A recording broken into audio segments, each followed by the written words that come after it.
tener en cuenta que para el momento de la clase es súper importante que ustedes tengan su micrófono silenciado para que la clase pueda fluir de la mejor manera, ¿no?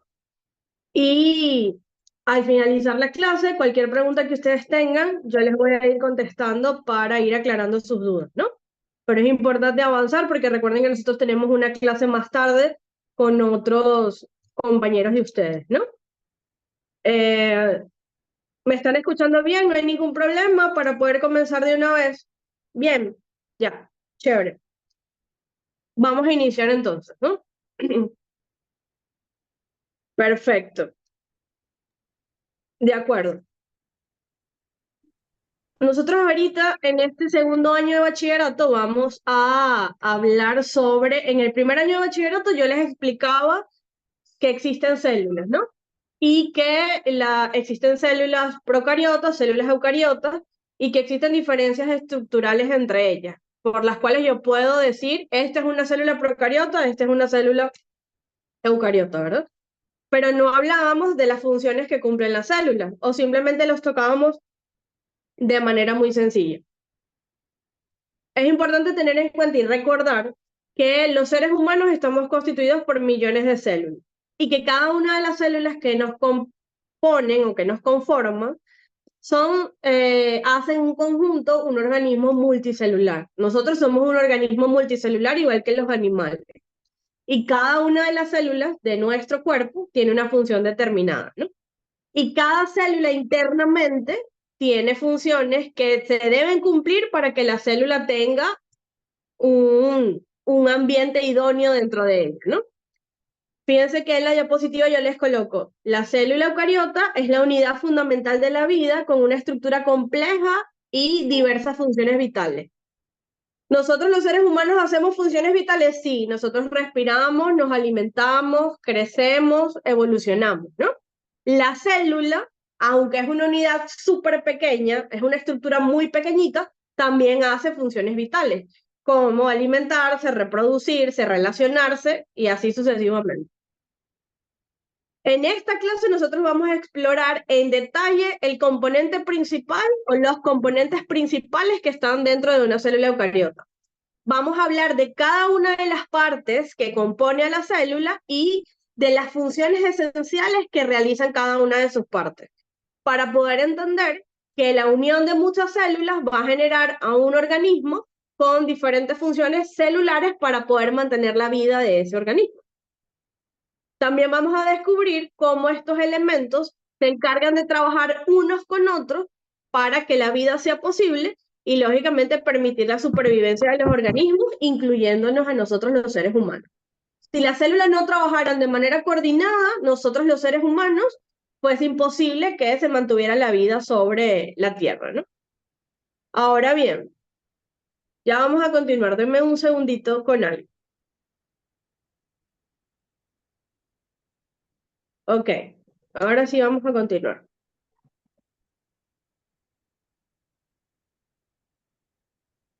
Recordando un poquito la estructura básica de la célula eucariota, tenemos que recordar primero que para que ella sea una unidad individual, es decir, una estructura cerrada, delimitada, ¿verdad? Ella está constituida o está rodeada por algo que se conoce la membrana plasmática, ¿no? La membrana plasmática es lo que recubre externamente la célula y hace que la célula tenga una estructura fuera de la membrana plasmática y una estructura dentro de la membrana plasmática.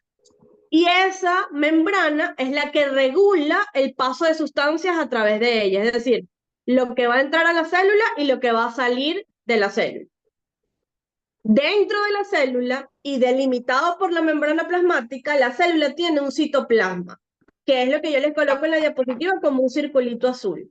¿Por qué lo coloco como un círculo azul? Porque el citoplasma es un líquido que está constituido en un 90% por agua, pero también hay proteínas, sales y minerales, que conforma o que constituye el medio interno de la célula, donde dentro de ese citoplasma se van a encontrar muchísimas organelas celulares, ¿no?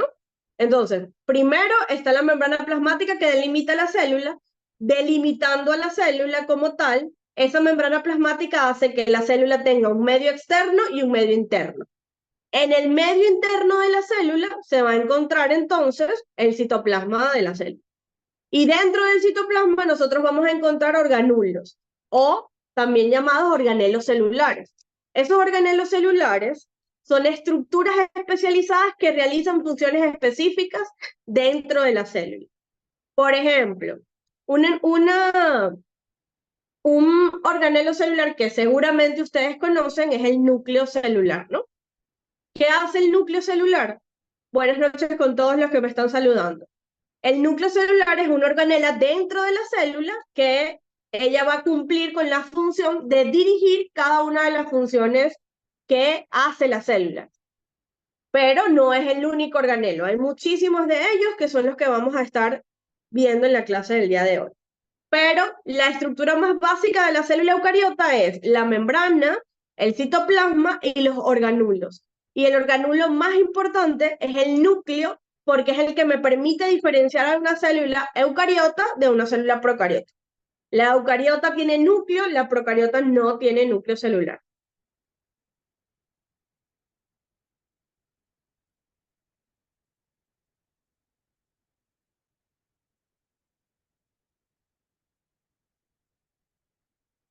A ver, dentro de esos organulos celulares o dentro de esas organelas celulares, ¿cuáles son las que se consideran principales para la célula eucariota? Primero, como ya les mencioné, tenemos el núcleo celular, ¿verdad? Que más o menos se ve en un microscopio como esta estructura que está acá, ¿no? El núcleo es una organela dentro de la célula eucariota que se encarga de dirigir todas las funciones de la célula. Pero ¿como qué funciones? Regula el metabolismo de la célula, que son todas las reacciones que ocurren dentro de la célula, y también regula la división celular. ¿Para qué? Él va a decir exactamente en cuántas células se tiene que dividir o se tiene que reproducir una célula. Y lo más importante del núcleo de la célula es que la información genética de cada célula está almacenado en el núcleo de la célula eucariota, ¿no? Entonces, su principal característica es que el núcleo es la organela responsable de almacenar el material genético. Luego del núcleo celular, nosotros tenemos otra organela súper importante que es la mitocondria, ¿no?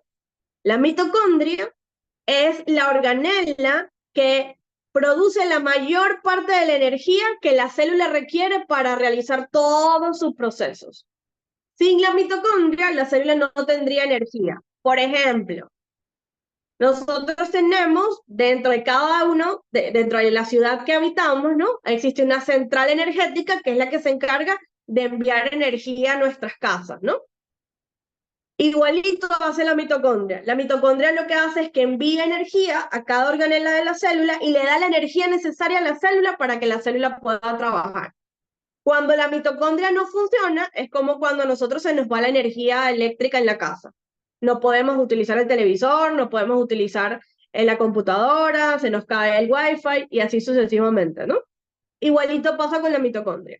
La mitocondria es la central energética de la célula, es decir, es la organela que produce la energía necesaria para que la célula trabaje. Número 3.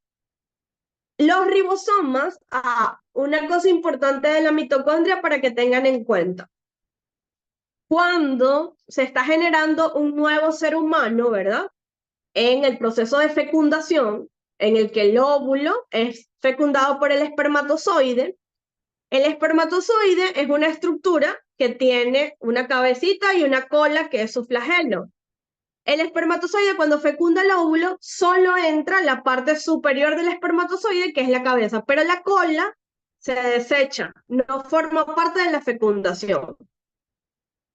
Y en la cola del espermatozoide es donde están las mitocondrias del gameto masculino, ¿no? Esto quiere decir que durante el proceso de fecundación el espermatozoide pierde sus mitocondrias y esto permite que el nuevo ser humano que se genera, las mitocondrias de todas las células de ese ser humano son aportadas solamente por la madre. Entonces, esto se traduce en que cada una de las mitocondrias que tienen las células de cada uno de nosotros son mitocondrias aportadas por nuestra madre, más no por nuestro padre. ¿Por qué? Porque durante el proceso de fecundación, las mitocondrias que son aportadas por el padre desaparecen porque el espermatozoide desecha su cola y en la cola de él es donde están las mitocondrias. Esto quiere decir que toda la energía de nuestra célula viene dada por la carga genética que nuestra madre aportó dentro de nuestro proceso de fecundación. Buenas noches, Marisela. Un gusto tenerlos por acá de nuevo. Buenas noches, Pedro. Entonces llevamos 3 organelas. Primero el núcleo, súper importante para que la célula cumpla todas sus funciones. Número 2, la mitocondria, porque es la que produce la energía. Y ahora vamos a ver la número 3. ¿Qué hace la número 3? La número 3 son unas organelas que se llaman ribosomas. Los ribosomas es la central de la célula que se encarga de producir o generar proteínas. Si yo necesito que la célula fabrique una proteína específica, entonces el ribosoma se va a encargar de cumplir con esa función, ¿no? ¿Cómo sería esto? Es como cuando nosotros vamos al supermercado y nos dirigimos a la sección de carnes y compramos un bistec, un pollo y así sucesivamente. Donde están todas las secciones de proteína es donde sería el ribosoma, porque el ribosoma es el que se encarga de producir todas las proteínas necesarias para la célula, ¿no? A ver, por acá me están saludando. Saludos, Lucía. Morán, muy bien. Manzaba, muy bien. Buenas noches con ustedes, ¿no? Y de número 4 tenemos que también existe otra organela que se llama retículo endoplasmático. El retículo endoplasmático tiene la función de fabricar proteínas y también se encarga de fabricar otras moléculas como los lípidos o grasas que se generan a partir de él. Porque el retículo endoplasmático puede ser de 2 tipos. Puede ser un retículo endoplasmático liso y un retículo endoplasmático rugoso. El retículo endoplasmático rugoso produce proteínas, mientras que el retículo endoplasmático liso produce lípidos, ¿no? Entonces así llevamos 4 organelas de la célula. No quiere decir que la célula eucariota solo tiene 4 organelas. Estoy mencionando en la clase las que son más importantes. Ella tiene muchas más organelas y cada una de las organelas cumple funciones diferentes. Pero dentro de todas las que tiene, hay que destacar al núcleo, a la mitocondria, a los ribosomas y al retículo endoplasmático, tanto el rugoso como el liso. A ver qué otro mensajito tenemos por acá. Buenas noches con todos los que me están saludando. Un gusto tenerlos en la clase.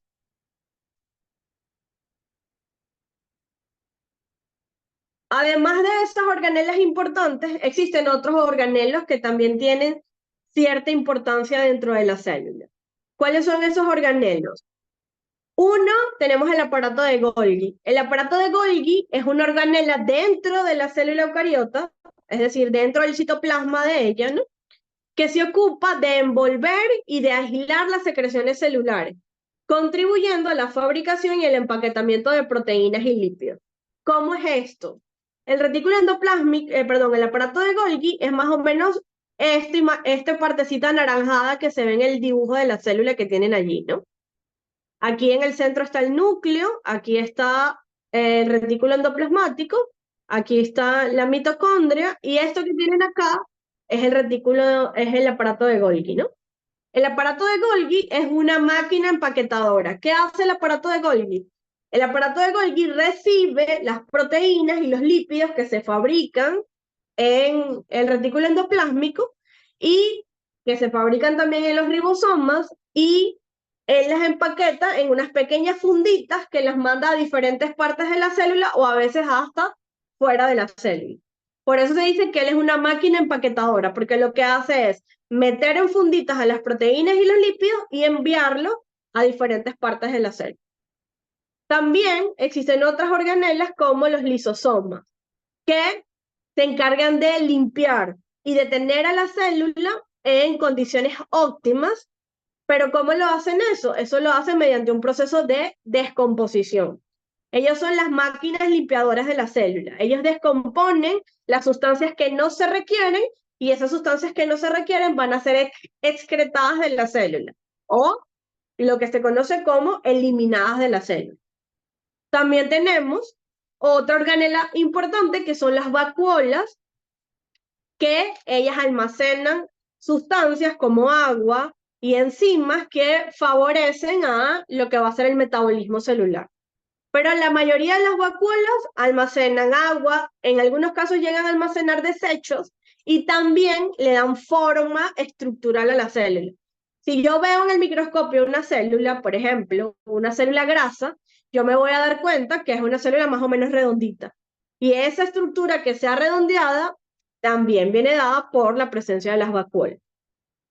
Y dentro de las organelas de la célula también tenemos a una organela que se conocen como los centriolos.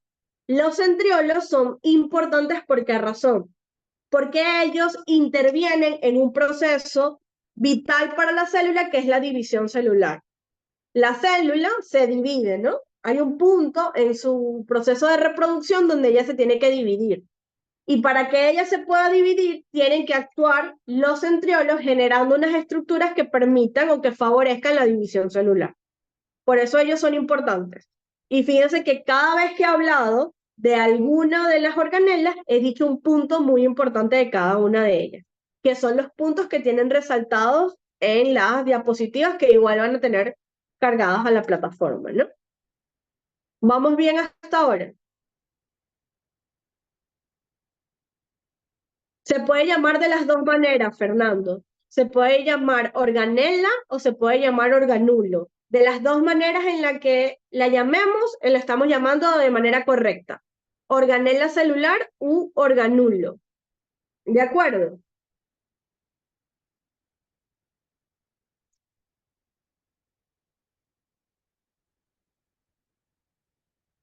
Allí te contesté por el chat, Fernando. De las dos maneras las podemos llamar. Las podemos llamar organelas o las podemos llamar organulos. Bien.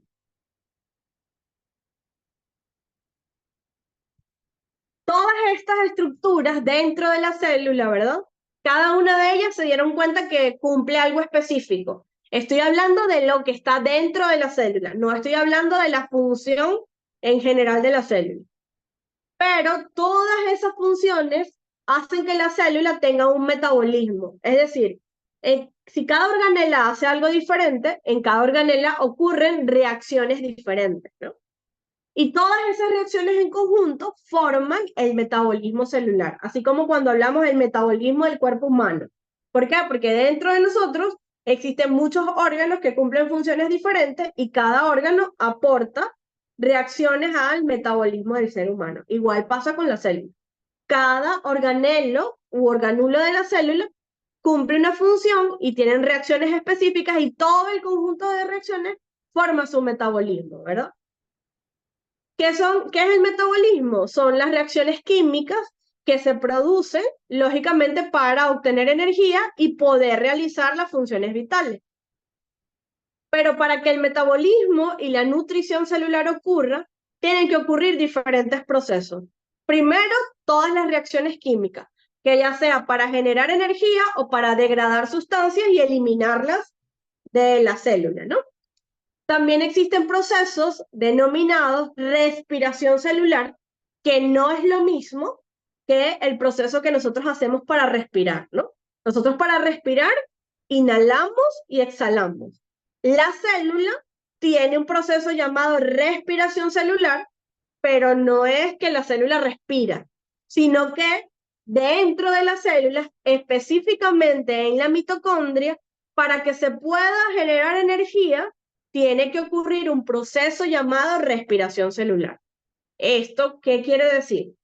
Que la respiración celular en la mitocondria es el proceso por el cual se genera energía para que la célula pueda trabajar. Entendimos eso, ¿no?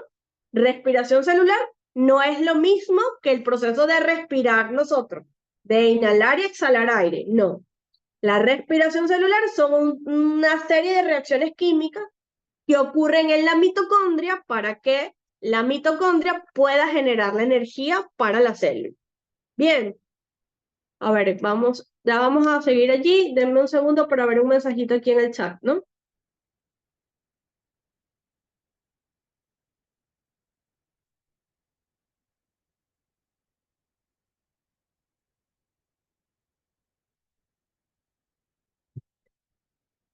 Bien. También tenemos que dentro de lo que ocurre en la célula hay también un proceso que se llama síntesis de proteínas, ¿no? La síntesis de proteínas la hacen los ribosomas. ¿Y por qué los ribosomas? Porque ellos son la organela encargada de producir las proteínas. Pero para que ocurra la síntesis de proteínas, se necesita de que el núcleo mande o envíe un mensaje para que se pueda generar esto, ¿no? Para que se pueda generar las proteínas. Y por último, tenemos un proceso denominado absorción de nutrientes, y esa absorción de nutrientes permite que la célula absorba y transforme los nutrientes en sustancias necesarias, ¿no? Absorbe y transforma nutrientes en las sustancias que se requieren. Es decir, cuando nosotros comemos, ese alimento se transforma en los nutrientes necesarios para que la célula pueda trabajar. Todo esto que se produce dentro de la célula tiene que ser transportado, ¿no? Fuera de la célula para que pueda ejercer una función, y también hay sustancias que se ingresan a la célula. Esto lo pueden hacer por mecanismos como difusión, ósmosis, equilibrio interno y respuesta al ambiente. La difusión y la ósmosis son mecanismos de transporte, es decir, permite el movimiento de moléculas o de sustancias de un lado de la célula hacia otro lado, es decir, del medio interno de la célula hacia el medio externo. Por eso yo les coloqué que la difusión es el movimiento de moléculas de área de alta concentración a una área de baja concentración. La ósmosis también es el movimiento de sustancias, pero específicamente cuando hablemos de ósmosis, la sustancia que se va a mover son las moléculas de agua. Difusión puede ser de electrolitos, de partículas, de sustancias determinadas, ¿no? Pero un mecanismo de transporte dentro de la célula es la ósmosis. Pero la ósmosis solo se encarga del movimiento de agua dentro de la célula. Y dentro de la regulación celular tenemos el equilibrio interno, que es el mantenimiento del balance adecuado de sustancias dentro de la célula, y también tenemos la respuesta al ambiente. Nuestras células tienen la capacidad de responder frente a estímulos ambientales, de acuerdo al ambiente donde ellas se encuentren. Esto permite que la célula se adapte a señales externas y mantenga su homeostasis. Ustedes se preguntarán, ¿qué es el término homeostasis?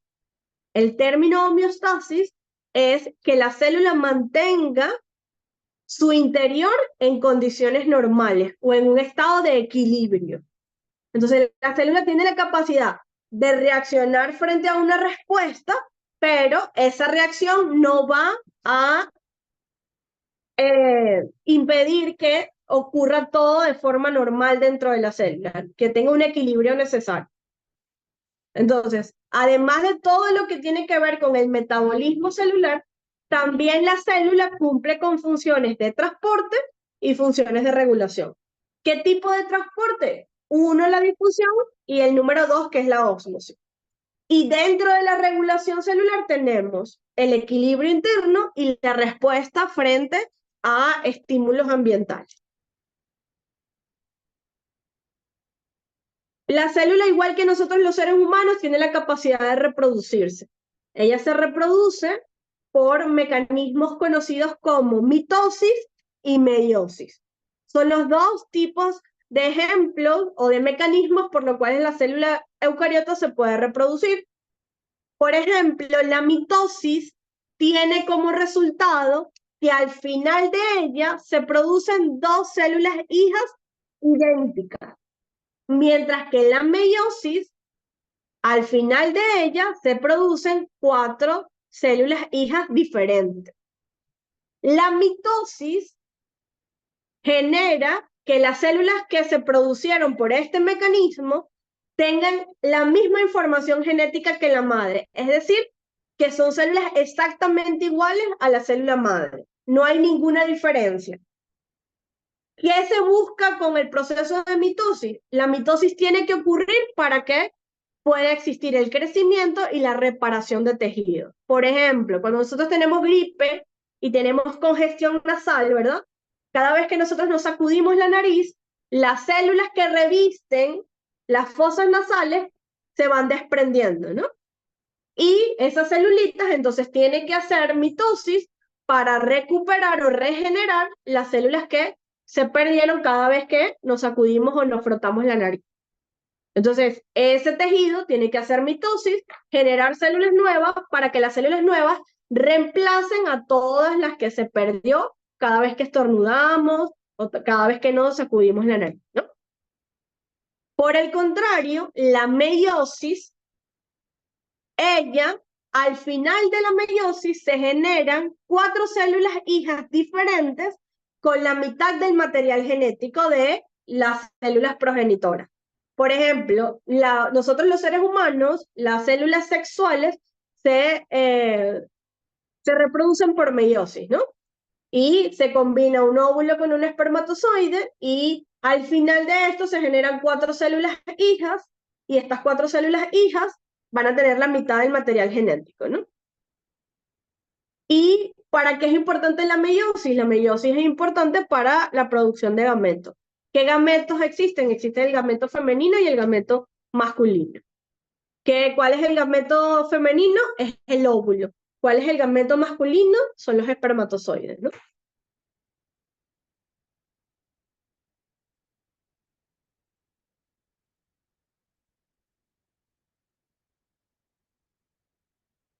A ver, todo esto es posible, o todas estas funciones que cumple la célula son posibles, ¿por qué? Porque tienen que expresarse los genes. ¿Los genes dónde están? Los genes están almacenados dentro del núcleo celular, que es la organela que almacena el material genético. Entonces, dentro del núcleo va a estar el material genético. Pero para que ese material genético salga de allí, tiene que haber una expresión genética. ¿Cómo se expresan los genes? Se expresan por procesos de transcripción, donde el ADN que está dentro del núcleo se transcribe a otro tipo de ácido nucleico o de material genético denominado ARN mensajero. Que ese ARN mensajero sale del núcleo y se va al citoplasma de la célula para poder cumplir su función. También tiene que haber un transporte del ARN del núcleo al citoplasma. Tiene que haber posteriormente una traducción del ARN a proteína, por eso se llama traducción, porque paso del lenguaje genético al lenguaje de proteína. Y por último, la último paso de la expresión genética es que las proteínas ejerzan su función, ¿no? Por ejemplo, la célula puede generar proteínas para la membrana, pero también puede generar proteínas que nos permitan respirar, como la hemoglobina. Y cuando la hemoglobina cumple su función, ese es el último paso de la expresión genética. ¿Por qué? Porque ya se generó una proteína con una función específica y esa proteína para que se generara tuvo que pasar por un proceso de transcripción, de transporte, de traducción, para poder al final cumplir con una función determinada, ¿no?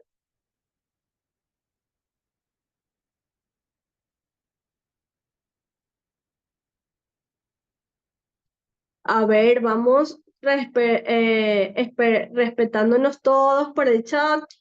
Ya sabemos que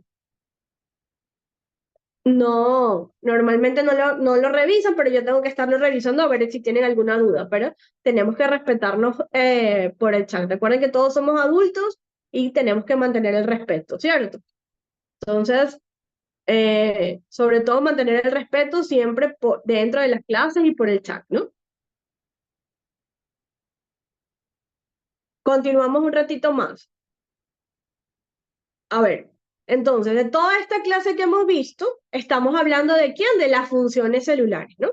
Fíjense que hemos visto funciones de generar proteínas, de degradar sustancias, de almacenar información, de empaquetar sustancias, de reproducción de células y así sucesivamente. Todo esto englobado diferentes funciones dentro de la célula, ¿no? Que son las que iremos viendo poquito a poco mientras vamos avanzando. ¿Cómo vamos a trabajar este año, este segundo año de bachillerato en materia de biología? Vamos a ir trabajando como venían trabajando con los otros profesores. En la plataforma van a tener cargada su clase, que es esta que vimos el día de hoy. También van a tener cargada la grabación de la clase para que la puedan revisar. Y en la clase y en la plataforma se le asignará la actividad para que la puedan ir desarrollando. Ya la actividad estará lista, agendada en la plataforma para el día lunes, y cualquier cosa que tengan de duda